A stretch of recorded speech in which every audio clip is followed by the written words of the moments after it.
अस्सलाम वालेकुम नाज़रीन, welcome to the mid day show. 1 बजे की डेवलपमेंट के साथ हाजिर हैं तज्जिए तबसरे लेकर उन लोगों के लिए जो शाम तक वेट नहीं कर सकते, और हमारे साथ जुड़े रहने के लिए बहुत बहुत शुक्रिया। मैं हूं आपके साथ लबीबा तैमूर और मेरा साथ देंगे इस शो में काशिफ बशीर खान। अस्सलाम वालेकुम व्यूअर्स, मिड डे शो के साथ मैं हूं काशिफ बशीर खान और हम आज आपके सामने जो लेटेस्ट अभी तक की पोजीशन है, पॉलिटिकल है, जो अदालती है और जो और हैपनिंग्स हैं उनके ऊपर बात करेंगे। और हमारे साथ कुछ गेस्ट भी होंगे जो थोड़े वक्त बाद हमें ज्वाइन कर लेंगे। जी लबीबा, आपके पास क्या है आज? आज तो सर बड़ा ज़बरदस्त किस्म का है, बड़ी वो कहते हैं देर आयद दुरुस्त आयद वाली सिचुएशन हो गई आज नाजरीन, क्योंकि चीफ जस्टिस पाकिस्तान ने अरशद शरीफ कत्ल केस पर जो है ना आज खुद नोटिस ले लिया है। एग्जैक्टली लॉन्ग अवेटेड था और समात जारी है, जिसमें चीफ जस्टिस की जानिब से मुकदमा आज ही दर्ज करने का हुक्म दे दिया गया है। अदालत ने हुकूमत से कत्ल की इंक्वायरी रिपोर्ट भी तलब की है और उन्होंने कहा है कि आज ही जमा करवा दी जाए, क्योंकि अदालत से जो है क्योंकि वो छुपाई नहीं जा सकती है अदालत से, इसीलिए उन्होंने कहा है कि इंक्वायरी रिपोर्ट जो है ना उसको जमा करवा दें। सेकेंड नंबर पर इमरान खान, फवाद चौधरी और असद उमर के खिलाफ तौहीन इलेक्शन कमीशन का जो केस है उसके हवाले से हम बात करेंगे। और कुछ गैर सियासी भी हैं जिसमें पाकिस्तान की तरसीलात जो है 7.3% तक कमी का ऐलान किया गया है। जहां से उम्मीद थी वो उम्मीद भी टूटती हुई नज़र आ रही है। टुकड़ों में अभी तो 7.3% में जो कमी है मुझे नहीं लगता कि खुश आइंद बात है। और साइफर ऑडियो लीक स्कैंडल में FIA ने तलबी के खिलाफ इमरान खान की दरख्वास्त पर समाअत कर दी है। सर, लॉन्ग अवेटेड जैसे आपने कहा, बहुत बहुत मैं कहती हूँ एक अच्छी चीज़ है कि उन्होंने इस चीज़ के ऊपर अरशद शरीफ कत्ल केस का खुद नोटिस ले लिया है। और मैं कहती हूँ कि काफ़ी लोगों ने मेरे ख्याल से एप्लीकेशंस भी भेजी थी इस चीज़ को लेकर। देखें, 23 अक्टूबर को अरशद शरीफ का शहादत हुई और बड़े मशकूक अंदाज में, जैसे कि जस्टिस इजाजुल हसन साहब ने भी कहा कि केन्या में उनको बड़े मशकूक अंदाज में मारा गया। और अब देखें ना कि कितनी ज़्यादती थी कि आज दिसंबर की 6 तारीख है ना जी, अभी तक कोई FIR नहीं है। अच्छा, उसके बाद सुप्रीम कोर्ट को भी बहुत सारे लोगों ने भी कहा, उनकी बेटी ने भी कहा, पॉलिटिकल पार्टीज के हेड्स ने भी कहा, सब ने कहा, अवाम ने भी कहा, उनको ख़त भी लिखे। तो उसके बाद ये बहुत खुशाइंद है। लेकिन मैं समझता हूँ कि आज इदारों की जो हम कल बात कर रहे थे ना जी कि इंस्टीट्यूशनल ब्रेकडाउन हो गया हुआ है, तो वो आज इस केस में भी नज़र आ रहा है। जैसे कि चीफ जस्टिस साहब ने कहा कि आपने अभी तक इंक्वायरी रिपोर्ट नहीं दी, तो एडिशनल अटॉर्नी जनरल ने उनको कहा कि जी वो राना सनाउल्लाह साहब जो वजीर दाखिला है वो देखेंगे तो फिर हम आपको देंगे। तो उन्होंने फिर चीफ जस्टिस साहब ने कहा कि क्यों ना अभी राना सनाउल्लाह को हम इधर बुला लें। सही बात है। तो उसके बाद उन्होंने कहा जी हमें आज ही रिपोर्ट चाहिए, या फिर चले कल दें, लेकिन आज FIR हमें चाहिए। अब देखिए ना, अब ये सुप्रीम कोर्ट की इंटरफेरेंस के बाद ये आपने जब FIR करेंगे तो आई डाउट कि मतलब ये बहुत अच्छा काम किया चीफ जस्टिस ऑफ पाकिस्तान ने। उनका जो लार्जर बेंच और उनका जो इस्तफसार था वो नजर आ रहा था कि इंक्वायरी रिपोर्ट अदालत से क्यों छुपा रहे हैं। वो देखे ना, अब अदालत मांग रही है और वहाँ पे एडिशनल अटॉर्नी जनरल कह रहे हैं कि जी हम राना सनाउल्लाह साहब देखेंगे फिर आपको देंगे। और उसके बाद देखे जस्टिस इजाजुल हसन साहब का जो नोट आया है वो बड़ा अलार्मिंग है। उन्होंने कहा कि जी 23 अक्टूबर की शहादत हुई है, आज तक इतने मतलब ऑलमोस्ट कितना 1.5 माह बन जाता है ना जी, 1.5 माह से भी ज्यादा बन जाता है। तो उसमें आप वजारत खारजा ने क्या किया? देखिए ना, हमारे को टॉप क्लास जर्नलिस्ट को मशकूक हालात में केन्या में मारा गया है, और वो रोल जो था हमारी वजारत खारजा का वो कहाँ पे है, उसने क्या किया उसके लिए? तो वो आपको नजर आ रहा है कि इसमें कुछ नहीं है।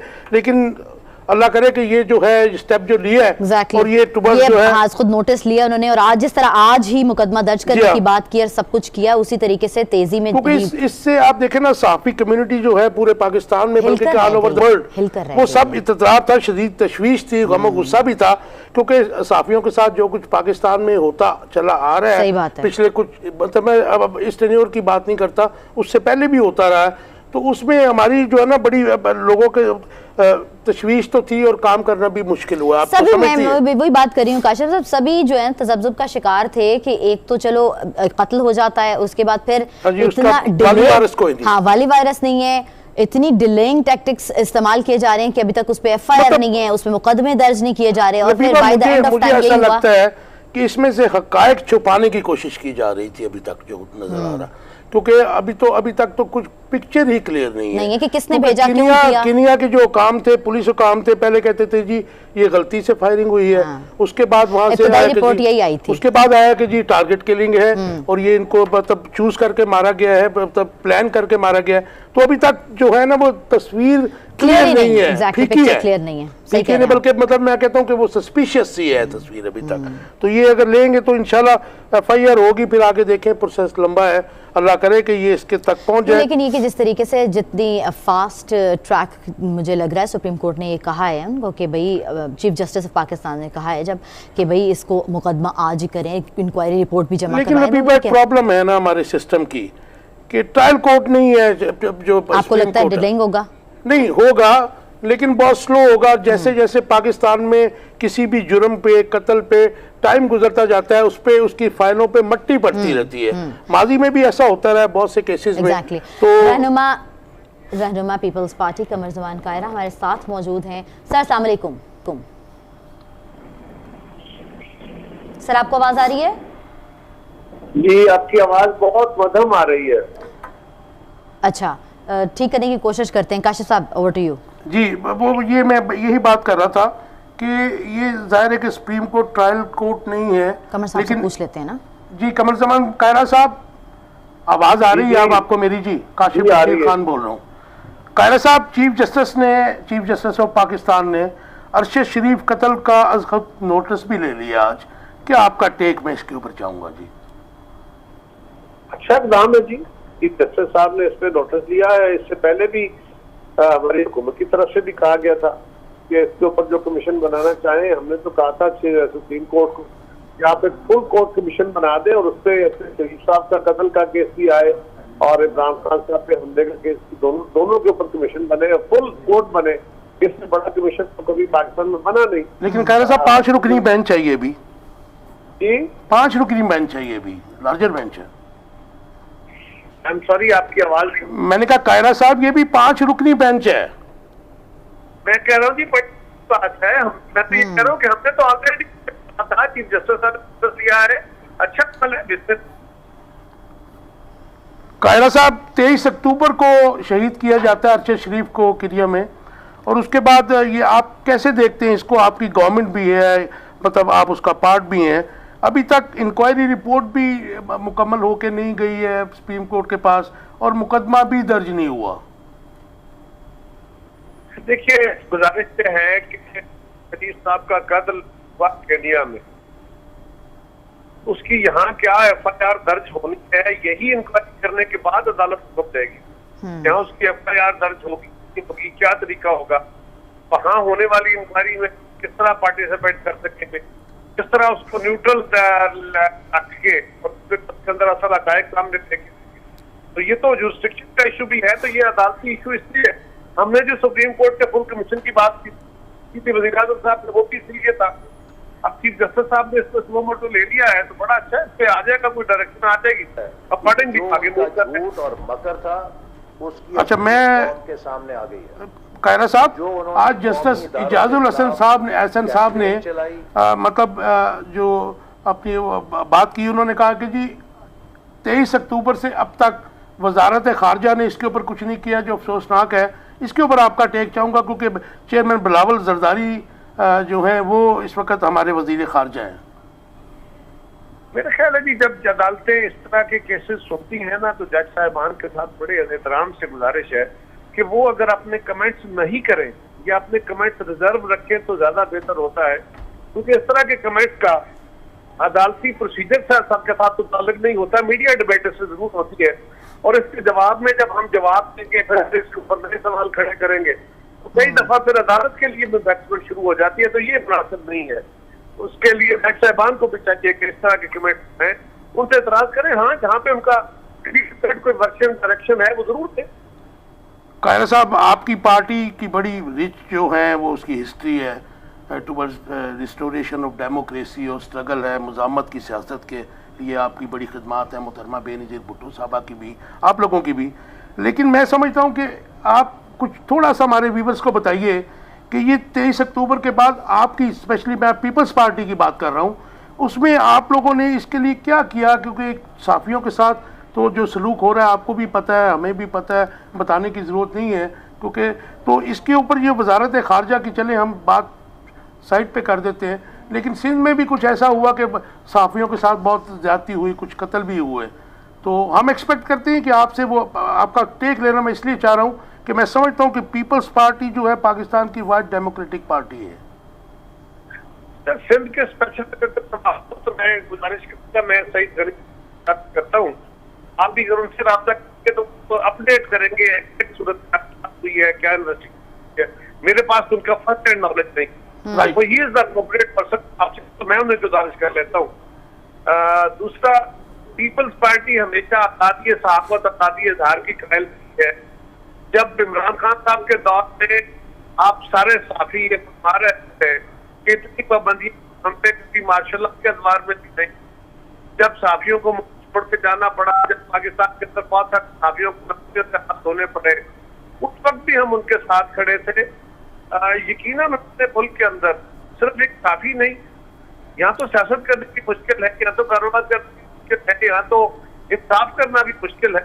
सभी को मुश्किल हालात से जिंदगी गुजारनी पड़ रही।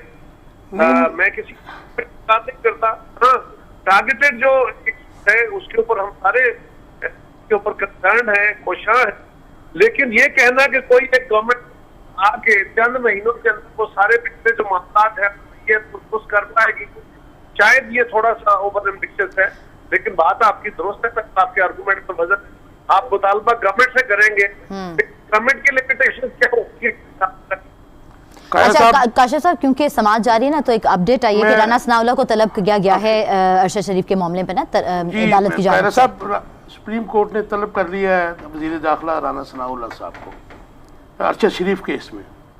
ये भी हमारे पास मैं कर रहा हूँ कि अगर सुप्रीम कोर्ट ने तलब किया है, वो जिससे तलब करेंगे वो जाएंगे, कैसा वर्जन देंगे, सुप्रीम कोर्ट की कोई डायरेक्शन हुई तो उसके मुताबिक आगे प्रोसीड करेंगे। जब कायरा साहब, मेरा आपसे एक सवाल है कि आपका जो आप बात कर रहे थे, I do agree with that कि आपका दौर जो है निस्बतन बहुत बेहतर था साफियों के लिए, लेकिन एक मतलब हम पिछले दौर में भी नहीं जाते, लेकिन आप जिस गवर्नमेंट का हिस्सा हैं आज इस दौर में पिछले अप्रैल से अब तक जो है वो साफियों के लिए ज़िंदगियां बहुत मुश्किल हो चुकी हैं, ज़ुबान कलम के ऊपर जो है एम्बार्गो है।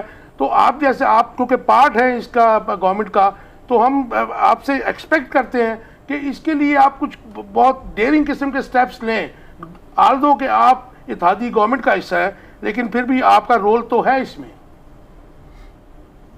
मेरी तजवीज़ होगी जी जी कि आप अपनी जो PFUJ है ना जी, PFUJ को नेशनल प्रेस क्लब को मैं गुजारिश करूंगा वो मिलके और इंफॉर्मेशन मिनिस्ट्री के साथ बैठ के एक लाएअमल तय करें और हमें गाइडेंस दें कि हमें क्या करना चाहिए। अपनी दानिश में हम जो कर रहे हैं तो वो यकीनन आपकी नजर में कम है और यकीनन दुरुस्त है, उसमें बहुत कुछ होना चाहिए, लेकिन हमें थोड़ी सी रहनुमाई मिल जाएगी। एक मिल बैठ के हम आपके नुमाइंदे भी होंगे और हम भी होंगे, तो बैठ के हम ज्यादा बेहतर तरीके से चीजों को थ्रेश आउट कर सकेंगे।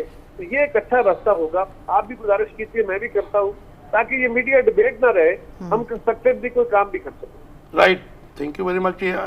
आप सवाल करना चाहेंगी? नहीं, मैं यही बात करना चाह रही थी कि हम चीफ जस्टिस के हवाले से बात भी कर रहे हैं, तो हम इमरान खान और बाकी के जो है ना साइफर ऑडियो लीक्स के से बात कर लें। इमरान खान, फवाद चौधरी और असद उमर के खिलाफ तौहीन इलेक्शन केस में उनको मतलब तलब कर लिया जी उसको जी। उनको आपका टेक क्या है? क्योंकि आप जाहिर है कि आप डेमोक्रेटिक पार्टी का एक बड़ा नाम है और आप लोगों ने हमेशा मैदान में लड़ने को तरजीह दी है।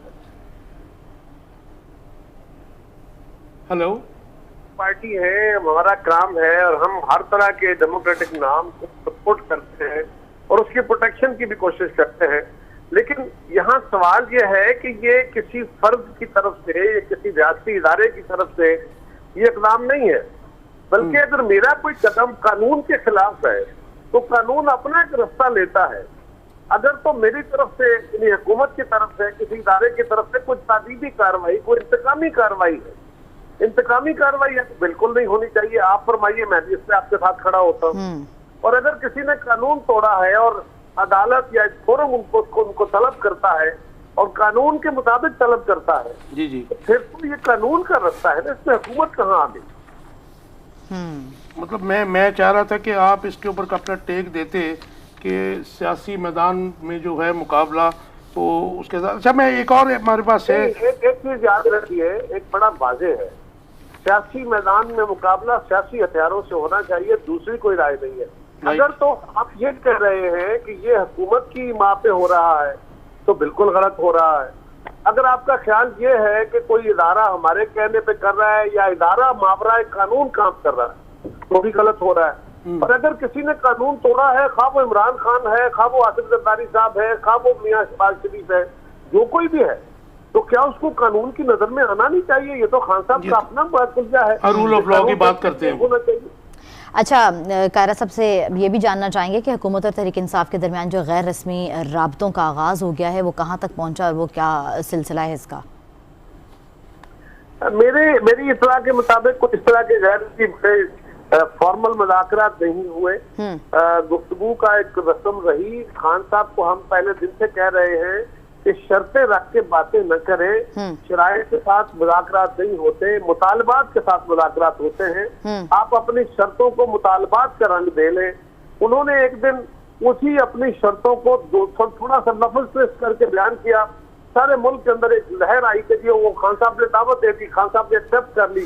हालांकि उन्होंने कोई एक्सेप्ट नहीं किया था, उनका वही मुतालबा उसी जगह खड़े थे वो। नहीं, लेकिन कमर साहब आप ये नहीं समझते कि ये जो पहले अगर कर लेते तो जितना डैमेज हो चुके हुए हम ये ना होते, अगर उनको अब मिल बैठकर अगर एक काम किया जा सकता होता तो? देखिए ना, मेरी आपसे गुजारिश ये होगी कि आप उसको कंडेम कीजिए जो इसकी वजह है। अगर हुकूमत की तरफ से, मेरी जमात की तरफ से, मुस्लिम लीग की तरफ से या इस हुकूमत की तरफ से मुज़ाकरात से मुफर है या मुज़ाकरात का रास्ता नहीं अपनाया, नहीं, तहरीक इंसाफ की तरफ से कहा जा रहा है। नहीं, तहरीक इंसाफ की तरफ से कहा है। इंकार कर रहे हैं तो फिर इमरान खान साहब को कहिए कायरा साहब कि वो गलत कर रहे हैं। कायरा साहब, हमने तो वो दौर भी देखे कि पाकिस्तान में शदीद सियासी कशीदगी थी। मुहतरमा बेनज़ीर भुट्टो लॉन्ग मार्च भी करती रहीं और माफियाज के खिलाफ लड़ती भी रहीं, आप भी उसका पार्ट एंड पार्सल थे। उस दौर में भी मुज़ाकरात हुए, तो मैं एक्सपेक्ट करता हूं कि आप गो के मेरी फिर आपसे गुजारिश होगी, मेरी बात सुन लीजिए प्लीज। मैं आपको ना वजाहत कर लूं। जी जी। मोहतरमा बेनज़ीर भुट्टो शहीद अपोजिशन लीडर थी, वो मुतालबा कर रही थी, वो एहतजाज कर रही थी, वो लॉन्ग मार्च कर रही थी और मुज़ाकरात कर रही थी। उन्होंने कभी मुज़ाकरात से इनकार नहीं किया। मैं इसी तरफ आ रहा था है कि अपोजिशन हुकूमत की तरफ मुज़ाकरात के हाथ नहीं बढ़ाना चाहती, बल्कि वो कहते हैं मैं खुदकुशी कर लूंगा मुज़ाकरात। कायरा साहब, आप जैसे भैया का मैं क्या करूं? आप जैसे लोग जो हैं, मतलब जाहिर है कि आपकी खिदमत में बार बार कह रहा हूं कि डेमोक्रेसी के लिए पाकिस्तान में पीपल्स पार्टी की बहुत बहुत बड़ी खिदमत है। आप लोग ये रोल क्यों नहीं प्ले करते? गो के इमरान खान को भी प्ले करना चाहिए, क्योंकि इस जो सियासी इस वक्त कशीदगी है और जो सियासी अदम इस्तेकाम है वो मुज़ाकरात के जरिए ही होगा। 2-4 महीने आगे या पीछे इलेक्शंस की तो कोई प्रॉब्लम नहीं है। मेरा आपसे सवाल ही ये है कि मैं कब इनकार कर रहा हूँ? मैं तो कह रहा हूँ होना चाहिए। अब देखें ना, आप तो कह रहे हैं, आप कह रहे हैं कायरा साहब, आप कह रहे हैं, लेकिन वफाकी वजीर दाखिला और वफाकी वजीर इत्तलात और दूसरे कुछ लोग ख्वाजा साद रफीक जैसे, अगर उधर से कोई, मैं कहता हूँ कि आपने जैसे बात की कि इमरान खान ने ये बात की थी मुज़ाकरात की, तो उसके दूसरे दिन ही जिस किस्म के बयान आए उसने सियासी कशीदगी को बढ़ाया, आल्दो के वो पॉलिटिकल नहीं था। मैं गुजारिश करूं, मैं फिर आपको दोहराता हूं, शायद मैं पहले अपनी बात क्लियर नहीं कर सका। राइट। मैंने पहले भी अर्ज ये की है कि इमरान खान साहब ने मुज़ाकरात का कोई बात नहीं की। उन्होंने पहले ही अपनी जो शर्त थी उसी के ऊपर कायम रहे। लफ्ज बदले हैं, एसेंस नहीं बदला। पहले वो कहते थे मुझे डेट दो, मैं मुज़ाकरात के लिए तैयार हूँ। ठीक हो गया। फिर उन्होंने कहा कि अच्छा अगर मुझे डेट देनी है तो मैं मुज़ाकरात के लिए तैयार हूँ। फर्क क्या आया? उसके जवाब में कहा गया कि जी इस तरह फिर शर्त वाली बात, हम शर्तों के साथ तो मुज़ाकरात से इनकार कर चुके।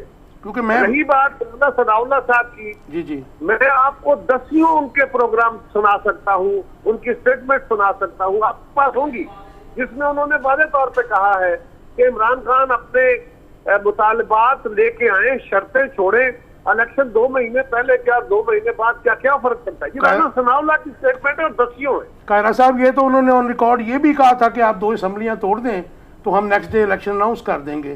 खैर ये सियासी बयान थे फिर। उन्होंने किसी एक जगह पे मेरे इल्म के मुताबिक नहीं कहा, हम सब ने कहा, बार बार कहा कि इमरान खान अगर अपने मुतालबे में वजन पैदा करना चाहते हैं तो पहले अपनी बात की तजाद को खत्म करें। यानी एक तरफ वो इलेक्शन मांग रहे हैं, दूसरी तरफ वो इलेक्शन लड़के असेंबलियों में बैठ रहे हैं। तो ये बात हमने कही थी कि इन दोनों असेंबलियों से बाहर निकले तो उनकी बात संजीदा समझी जाएगी। कायरा साहब आपका टेक चाहूंगा, पीपल्स पार्टी का टेक चाहूंगा कि अगर 2-3 माह पहले अर्ली इलेक्शन हो जाते हैं, हम किसी की सपोर्ट नहीं कर रहे एज ए जर्नलिस्ट, लेकिन तो उसमें क्या कोई डिफरेंस क्या आएगा? कोई क़यामत नहीं आ जाएगी, कोई क़यामत कोई हर्ज नहीं हो जाएगा। लेकिन ये काम इमरान खान साहब की शर्त के तौर पे, यानी ये कहना, ये तासर देना कि मैंने हुकूमत की गर्दन पे उंगली रख के या गोडा रख के मैंने शर्त मनवाई है, ये नहीं मानी जाती। कायरा साहब आप जैसे मोतदल मिजाज सियासतदान जो हैं इस सारे सियासी कश्मकश में अपना रोल क्यों नहीं प्ले करते? क्योंकि उधर से फवाद चौधरी साहब हजूरे वाला हमारी क़यादत से लेके महमूद तक हम तरले कर रहे हैं। आपके प्रोग्राम में अभी भी क्या कर रहा हूँ, तरला ही कर रहा हूँ। लेकिन असल सरदारी साहब ने गालियां खा के तरले किए। नहीं, गालियों की सियासत तो नहीं होनी चाहिए। कितना मुज़ाकरात का रास्ता इख्तियार करे। कायरा साहब हमने 90s के दौर में गालियां तो बहुत देखी, अब तो ये खत्म हो जानी चाहिए गालियां।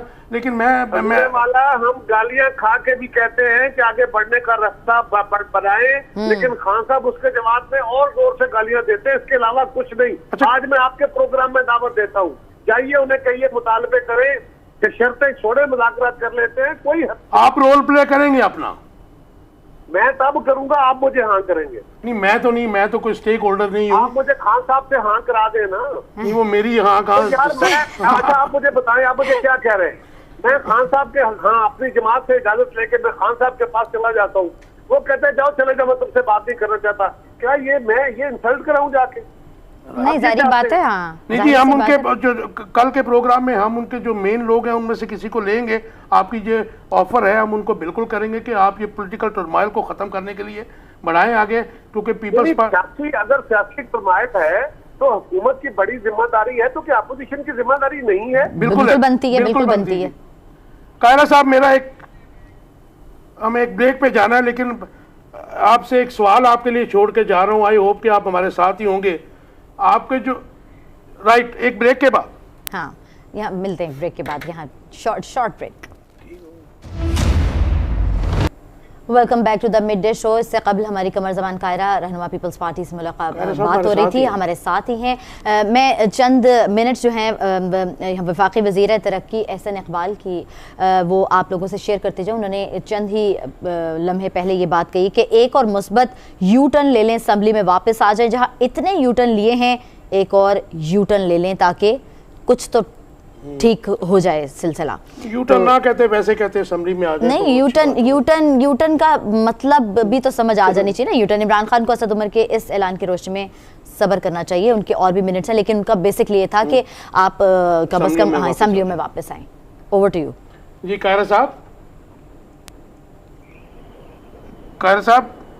मेरा एक सवाल है बुनियादी सा आपके साथ कि पीपल्स पार्टी का जो वर्कर है, क्योंकि जिसने पूरा दौर देखा है 77 के बाद, और जो ज़्यादतियाँ मुहतरमा बेनज़ीर भुट्टो के साथ हुई, जैसी अब्यूसिव लैंग्वेज उनके साथ यूज़ की गई, जो पॉलिटिकल विक्टिमाइजेशन की गई, आज जब आप इत्तेहादी गवर्नमेंट में उन लोगों के साथ हैं कि जिन्होंने ये सब कुछ किया, तो आप नहीं समझते कि आपका वोटर और नाराज़ हो गया आपसे?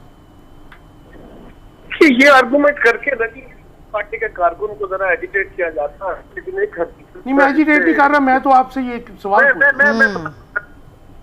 उससे नहीं, एक हकीकत से सत्य नजर कर दिया जाता है। जी भुट्टो साहब के खिलाफ जो लोग मूवमेंट चलाने वाले, जब ज़ियाउल हक का रास्ता हमवार हुआ जिससे, वो मूवमेंट जब ज़ियाउल हक चिता लगा दिया तो मोहतरमा नुसरत भुट्टो शहीद और मोहतरमा बेनज़ीर भुट्टो दोनों मामले उन तमाम जमातों को, वो नवाबुल्लाह अशरफ वो नवाबुल्लाह नसरुल्लाह साहब थे, वो मौलाना मुफ्ती महमूद साहब थे, वो मौलाना शेरबाज मज़ारी साहब, ये सारी क़यादत जो भुट्टो साहब के खिलाफ मूवमेंट चलाने वाली थी, जिसके नतीजे में मार्शल लगा और भुट्टो साहब शहीद हुए, इन सबको मिला के 81 में MRD बनाने वाली जो जुल्फ़िकार अली भुट्टो की बेटी जुल्फ़िकार अली भुट्टो की बीवी यानी मोहतरमा नुसरत भुट्टो शहीद और मोहतरमा बेनज़ीर भुट्टो, उन्होंने अपने दिल पे बर्फ आ रखा था, उन्होंने अपने दिल पे अंदर दुख दबाया था और अपने तहबूज के साथ, गुस्से के साथ नहीं खड़ी हुई थी। इस मुल्क के अंदर हालात बेहतर करने के लिए डेमोक्रेसी के साथ खड़ी हुई थी। ये जो रवैया है, जिसका आप फरमा रहे हैं, अगर ये रवैया इख्तियार किया जाए तो कबायली रवैया है। डेमोक्रेसी में आप चेंजिंग सिचुएशन के मुताबिक, हालात के मुताबिक आपने फैसले करने होते हैं। आप कबायली निज़ाम और कबायली असलियत के मुताबिक जिंदगी नहीं गुजार सकते। जी कायरा साहब, आपका शुक्रिया, लेकिन मैं 88 से 90 बात कर रहा था। आपने वो जो बात की वो पुरानी बात थी, लेकिन मैं आपका बहुत शुक्रिया, आपने अपना टाइम दिया और अपनी ख्यालात से हमें नवाजा। Thank you very much. अच्छा sir, cipher audio leak scandal में एफआईए ने की तलबी के खिलाफ इमरान खान की दरख्वास्त पर समाअत हुई है। और अच्छा, ये भी बड़े मज़ेदारी वाली बात है कि NRO 1 कौम को बहुत महंगा पड़ा है। ये इमरान खान की, हाँ, मैं ये जो टॉप स्टोरीज है मैं बता रही हूँ, जो मैं दोबारा आपको बताऊंगी, क्वेश्चन आप पे डालूंगी, आप परेशान ना हो। महंगा पड़ा क्योंकि इमरान खान ये कह रहे हैं। अच्छा जी, हुकूमत और तहरीक इंसाफ के दरमियान गैर रस्मी राबतों का आगाज़ है। कमर साहब से तो हमने पूछ लिया, उन्होंने कहा कि शायद मुझे तो सच ला इल्मी वाला ही उन्होंने इजहार किया है। अब साइफर ऑडियो लीक स्कैंडल में एफआईए तलबी के खिलाफ इमरान खान की दरख्वास्त पर समाअत हुई है। इस हवाले से हम बात करते हैं।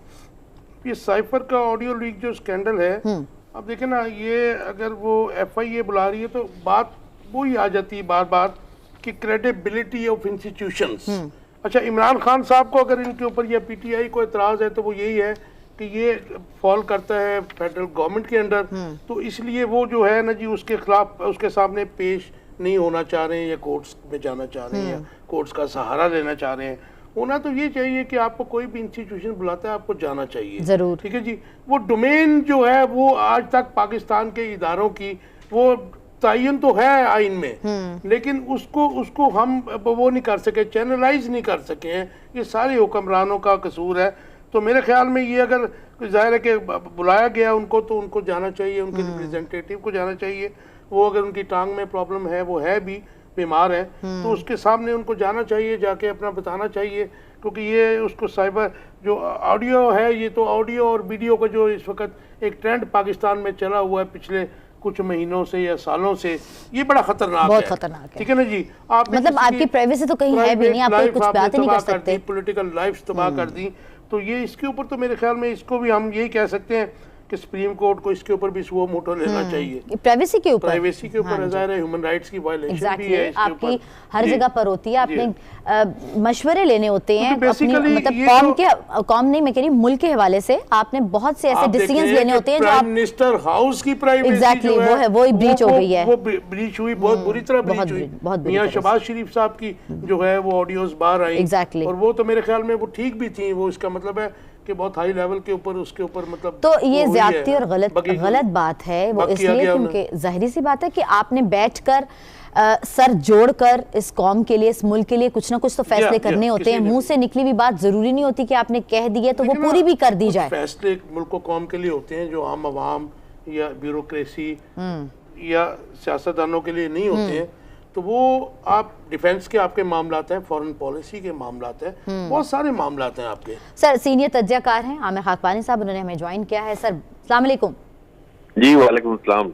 अच्छा सर, हम बात कर रहे थे साइफर ऑडियो लीक स्कैंडल में एफआईए तलबी के खिलाफ इमरान खान की दरख्वास्त पर समाअत जो है वो मुकर्रर हुई है। इससे पहले हम बात कर रहे थे कि प्राइवेसी जो ब्रीच हुई है उसके ऊपर भी हम लोगों तालबा करना चाहिए कि सो मोटा लेना चाहिए सुप्रीम कोर्ट की जानिब से। बिल्कुल ठीक बात की आपने, और अभी यहाँ पे बात हो रही थी, बिल्कुल दुरुस्त है कि सुप्रीम कोर्ट, देखिए एक दफा आपको याद होगा चंद साल पहले आसिफ खोसा साहब ने वो जो एक वीडियो आई थी उस पर उन्होंने नोटिस लिया था, और उन्होंने उस वीडियो जैसे उनके अरशद मलिक साहब की वीडियो थी, तो उसमें उन्होंने बहुत सारे असूल भी तय कर, जैसे कि वीडियो को किस तरह उसको कंफर्म करना है, उसको चेक करना है चीजों का। मेरे ख्याल है इस पर भी नोटिस लेना चाहिए, और जब अगर सुप्रीम कोर्ट ही सो मोटो नोटिस ले सकती है तो वो फिर मामला उनका आएगा, क्योंकि इसमें ना सिर्फ सिक्योरिटी ब्रीच हुई है बल्कि सबसे ज्यादा मैं तो ये समझता हूँ परेशान कर मामला ये हुआ है कि उसका उस फेलियर के जिम्मेदारों के खिलाफ प्रॉपर की कार्रवाई भी नहीं हुई, हवा मिलती है, ऐसा लग रहा है कि वो भी कमजोर सा मामला है। तो आमिर खाकवानी साहब इसको अकाउंटेबल बना सकते हैं। आमिर खाकवानी साहब, हम हर इशू के लिए सुप्रीम कोर्ट की तरफ देखते हैं, कह तो हम ही रहे थे, तो इसका मतलब है कि ये जो आपका जो सिस्टम है, सारे इंस्टीट्यूशंस हैं, इनका ब्रेकडाउन हो गया? तो वो तो हो चुका है ना जी, हमारे तो ब्रेक डाउन किया, मतलब बेचारे जितने थे बुरी तरह हाल हो। देखें हमारे पास ये है कि कुछ अदारे या कुछ ऐसे हैं जो लोग वो इतने ज्यादा ताकतवर हैं कि उनके खिलाफ कार्रवाइयां हो नहीं सकती। सुप्रीम कोर्ट एक वाहिद अदारा है इस तरह का, वो भी पिछले चंद सालों में खासतौर पर चीफ जस्टिस इफ्तिखार चौधरी साहब के बाद उसने असल्ट किया, अपनी पावर्स को इस्तेमाल किया और अपने लिए एक स्पेस खुद पैदा की है। अदारे अपने लिए स्पेस बाद खुद भी पैदा करते हैं ना, तो उन्होंने अपने आप को अथॉरिटी अपने स्टैब्लिश कराई है। और हमने देखा है कि जब जनरल बाजवा साहब के एक्सटेंशन के मामले में जस्टिस आसिफ खोता साहब ने ही वो एक जुर्रत दिखाई और पूरा कानून बना। उससे पहले तो किसी ने कभी जहमत ही नहीं की थी कानून बनाने की, और उसके बगैर सारा काम चल रहा था। तो अदालतों का होना तो अच्छी बात है, ये अदालतों का इतना बख्तियार होना तो बहुत अच्छी बात है, गुड साइन। लेकिन प्रॉब्लम तो ये है कि वो ट्रायल कोर्ट नहीं है, सुप्रीम कोर्ट है ना जी। वो तो फिर उनको ही कहेगी, उसी ब्यूरोक्रेसी को, उन्हीं इदारों को। वो तो खैर लहरी बात है, ट्रायल कोर्ट तो नहीं है, लेकिन आप देखें ना इसके अलावा और हल क्या है। हम देखते हैं कि यहाँ पे बहुत से मामलात में यानी मामूली सी भी कोई कार्रवाई नहीं होती, कुछ होता ही कुछ नहीं है। तो अभी ऑडियो लीक वाला मामला देख लें, प्राइम मिनिस्टर हाउस की सिक्योरिटी ब्रीच हुई और साबिक वज़ीर-ए-आज़म इमरान खान की भी, और शहबाज शरीफ तो सिटिंग प्राइम मिनिस्टर है, उस पे आप देखें जो उसके जिम्मेदारान थे, जो महकमे जिनका काम प्राइम मिनिस्टर हाउस की सिक्योरिटी है, उनमें से कितने लोगों ने इस्तीफे दिए? ये तो रजा करना या उनको मुअत्तल किया गया या कि एक बड़े लेवल पे प्रॉपर कार्रवाई की पता लगे कि कार्रवाई हुई है, हुई नहीं ना सिरे से। साहब इमरान खान का जो एक बयान आया है, उन्होंने कहा जी NRO 1 कौम को बहुत महंगा पड़ा और अब NRO 2 लिया है, वो उससे नहीं, उससे ज्यादा शर्मनाक है उनका ये कहना था। उन्होंने ट्वीट किया है और वो जो ज्यादा शर्मनाक है। देखें NRO 1 तो ज़ाहिर है हम सब जानते ही हैं, NRO वो भी अब मुतनाज़ ही था, लेकिन ये NRO 2 उस तरह का NRO है या नहीं है, लेकिन प्रैक्टिकली जो ऐसा ही हुआ है ना, प्रैक्टिकली नैब कवानीन खत्म करके, नैब रेफरेंसेस खत्म करके, शहबाज शरीफ साहब भी और खाकान अब्बासी साहब भी और भी नून लीग के जो अहम लीडरान है, वो सबको बिल्कुल क्लीन चिट मिल गई है। तो ये हुआ तो गलत है ना, होना तो ये चाहिए था। इनको पहले ही एतराज ये था, इनको भी ये एतराज था कि भाई हमारे ऊपर ये नैब जो है ना वो आमिर साहब कता कलामी की माफी ना क्लियर हो जाए। अच्छा हाँ, आमिर साहब कता कलामी की माफी। आपको ये बताती चलूं कि सीनियर तज्जियाकार सरवर बारी साहब ने भी हमें ज्वाइन किया है, हम उन्हें भी शामिल गुफ्तगू करते हैं। सर अस्सलाम वालेकुम। जी अच्छा खाकानी साहब जी कंटिन्यू कीजिएगा। छोटा सा एक जवाब दे दीजिए, आपको पता ही होगा, इसको हम डिस्कस कर चुके हैं। चीफ जस्टिस ने आज, जैसे अभी पहले बात हो रही थी कि हम हर काम के लिए सुप्रीम कोर्ट की तरफ देखते हैं, तो अरशद शरीफ के कत्ल का खुद नोटिस ले लिया और उन्होंने अभी जो लेटेस्ट हमारे पास न्यूज़ है वो ये है कि राना सनाउल्लाह को भी तलब कर लिया है सुप्रीम कोर्ट में फॉर द डिले।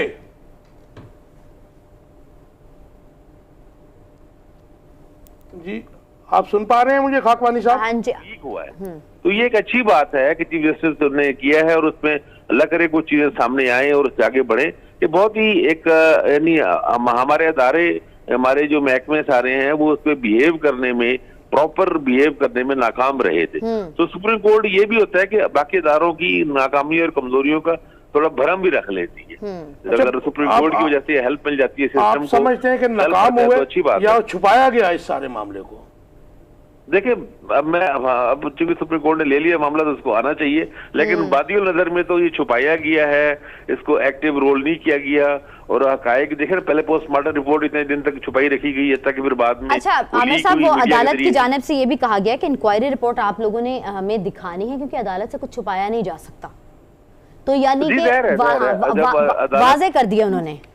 देखें जब सुप्रीम कोर्ट जब किसी चीज को मोटो लेगी तो जाहिर है वो तो फिर हर चीज उनको सामने आनी पड़ेगी। अच्छा। तो देखें हमें अदालतों का एक्टिव होने में हमें खुशी होनी चाहिए कि चलो कहीं तो है जहाँ से रिलीफ मिल सकता है। अच्छा सरवर बारी साहब से मैं बात करना चाहूंगी। सरवर बारी साहब, हुकूमत और तहरीक इंसाफ के दरमियान गैर रस्मी राबतों का आगाज हो गया हुआ है, इस पे आपका क्या टेक होगा? देखिए जाहिर है कोई गैर रस्मी राब्ता उनके दरमियान हुआ है तो ये बड़ी खुशआइन बात है, क्योंकि जितनी पोलराइजेशन और जो हिजाब पाकिस्तान के अंदर का खात्मा बहुत ज़रूरी है, क्योंकि हमारी इकॉनमी उसकी वजह से बहुत ज़्यादा सफ़र कर रही है। तो मेरा ख्याल है कि इस बात को आगे बढ़ना चाहिए, इसको अप्रिशिएट करना चाहिए। और लेकिन जब तक यहाँ पाकिस्तान में इंतखाबात नहीं होंगे, नए कोई स्टेबल गवर्नमेंट नहीं आने वाली, अगर 12 पार्टियां हुकूमत चलाएंगी तो जाहिर है 12 पार्टियों के दरमियान जो है मुख्तलिफ जो है इख्तलाफात होंगे उनके दरमियान। नहीं तो बारी साहब आपको नहीं लगता बहुत देर कर दी मेहरमा आते आते वाली सिचुएशन हो गई है? नहीं, वो तो देर होगी है, लेकिन मजीद देर तो नहीं करनी चाहिए। और मेरा ख्याल है अभी जो मामला अगर बातचीत शुरू हुई है तो बातचीत पाकिस्तान के अवाम को होती हुई नजर भी आनी चाहिए। ये सिर्फ बिहाइंड द सीन ही हो, क्योंकि अवाम सबसे बड़े स्टेक होल्डर हैं और उनको सबको मालूम होना चाहिए कि किस चीज पे बातचीत हो रही है। क्या कोई NRO की बात हो रही है, NRO देने की बात हो रही है, या पाकिस्तान में एक साफ शफाफ इंतखाबात करवाने की बात हो रही है। क्योंकि हमारे यहाँ हुक्मरानी की हालत इतनी बुरी है कि खुद सिंध की जो रूलिंग पार्टी है वो मान रही है कि एक बहुत बड़ी तादाद जो लोगों की है वो अभी तक किसी छत के बगैर हैं, किसी टेंट के बगैर हैं। अभी तक 50% जगहों पर पानी खड़ा है। तो मतलब इतनी बुरी हालत है। तो इस हालत से निकलने के लिए भी बहुत ज़रूरी है कि हुकूमतों को इस चीज़ की तसल्ली हो कि वो काम कर सकें और जो उनके प्लान्स हैं, उनके जो प्रोजेक्ट्स हैं, उन पर एफिशिएंटली अमल दरामद करवा सकें। बारी साहब, जो पॉलिटिकल पोलराइजेशन है इस वक्त शदीद पाकिस्तान में, उसमें आप कैसे देखते हैं कि ये जो कोई मैकेनिज्म बनेगा अर्ली इलेक्शंस का, या फिर अगर इमरान खान साहब की जो पार्टी है तहरीक इंसाफ वो अक्टूबर तक आगे चलती है, इस सिस्टम निज़ाम को चलने देती है, तो बज़ाहिर तो ये इस वक्त जो पॉलिटिकल टर्माइल है और सियासी अदम इस्तेहकाम है और जिस तरह की मईशत का हमारा हाल है, तो ये मामला किधर को जाते नज़र आ रहे हैं आपको? कोई मैकेनिज्म नज़र आता है आपको? जी देखिए, मैकेनिज्म तो जो हमारी अशराफिया है उसने उसकी एक जो परत है जो कि मुश्तमिल है 2 बड़ी जमातों पर, उन्होंने तो एक लीड कंसेंसस किया था 2008 और 2017 के 18 के दरमियान, चार्टर ऑफ डेमोक्रेसी। लेकिन ये कि वो जो कंसेंसस था वो इस चीज पर मबनी था मेरी नजर में, क्योंकि कोई उन 10 सालों में कोई पाकिस्तान की गवर्नेंस बेहतर नहीं हुई। जो भी सोशल इंडिकेटर्स हैं, चाहे वो लिटरेसी रेट हो, फीमेल जो मोर्टेलिटी रेट है, इन्फेंट मोर्टेलिटी रेट है हमारे यहाँ, और जो ग्लोबल जेंडर गैप इंडेक्स है उसके ऊपर, मतलब हर लिहाज से पाकिस्तान की गवर्नेंस जो है पिछले 10 सालों में 15 सालों में बहुत ही ज्यादा डिटीरियोरेट हुई है। लेकिन वो कंसेंसस किस बात पर था? इस बात पर था कि लूटमार करें और एक दूसरे के खिलाफ जो 1990 की दहाई में हम मुकदमेबाजी करते थे वो बंद करें। लेकिन पाकिस्तान की आवाम के लिए उस एग्रीमेंट में कुछ नहीं, चार्टर ऑफ डेमोक्रेसी में। मैं इसी पे टेक ले लूँ जरा खाकवानी साहब का। खाकवानी साहब, बारी साहब ने कहा कि जी जो लूट मार का जो एग्रीमेंट है, इसको बहुत सारे जर्नलिस्ट मेरे समेत कहते थे कि ये ज़ाहिर है एक दूसरे को प्रोटेक्ट करने के लिए है, अवाम के हकूक़ पे सौदेबाजी है। आपका टेक क्या है? अब वो 2008 वाला जो है charter of democracy between Peoples Party and Noon League and others, वो अभी है कि खत्म हो गया? देखिए, चार्टर ऑफ डेमोक्रेसी तो अगले चंद हफ्तों में ही खत्म हो गया था, जब चार्टर ऑफ डेमोक्रेसी की एक शिक थी कि डिक्टेटर के साथ मुज़ाकरात नहीं करने।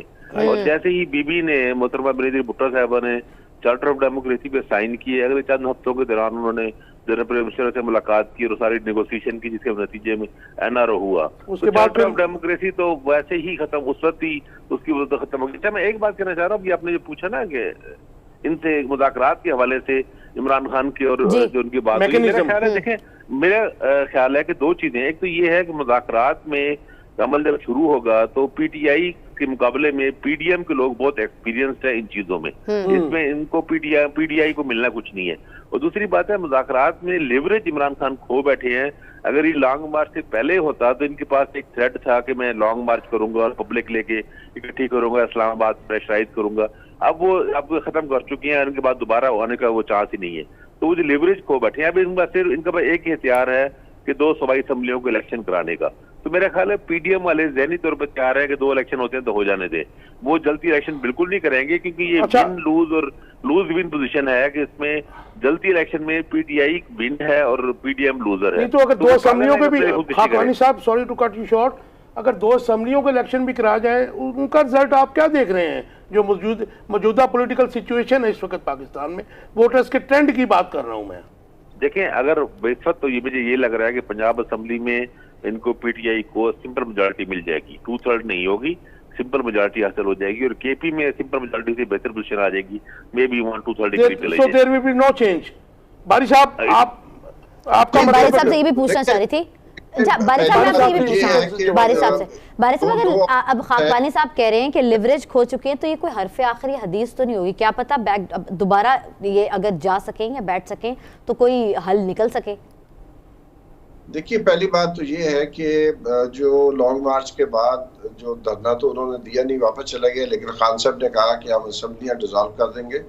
तो मेरा ख्याल है कि दो ऑप्शंस हैं पीटीआई के पास, एक तो असेंबलियां डिसॉल्व करने का है और दूसरी ऑप्शन है कि वो इस्तीफे दे दें इन असेंबलियों से अपने स्पीकर की मौजूदगी में, ताकि जो इस्तीफे है वो मंजूर हो और फिर बाई इलेक्शन कराने पर हुकूमत मजबूर हो जाए। तो दोनों सूरतों में एक बात तो हमें जहन में रखनी चाहिए कि मार्च में, यानी कि इस साल के मार्च में शुरू में जो सर्वे किया गया था, ओपिनियन पोल किया गया था मुख्तलिफ जो लीडर हैं उनकी पॉपुलैरिटी को जांचने के लिए, तो मार्च में खान साहब की और नवाज शरीफ की पॉपुलैरिटी में खान साहब को सिर्फ 6 पॉइंट की एज हासिल थी। अब तो सर्वे उन्होंने रिलीज किया है जो नवंबर में किया है, उसी जो पॉलिस्टर्स हैं, ओपिनियन पोल कंपनी है, फर्म है, उसने किया है, उसमें अब 59% खान साहब की है और नवाज शरीफ की 19% है। और अगर शहबाज शरीफ की भी पॉपुलैरिटी मिला रहे हैं तो वो फिर भी 22% से ऊपर नहीं जा रही।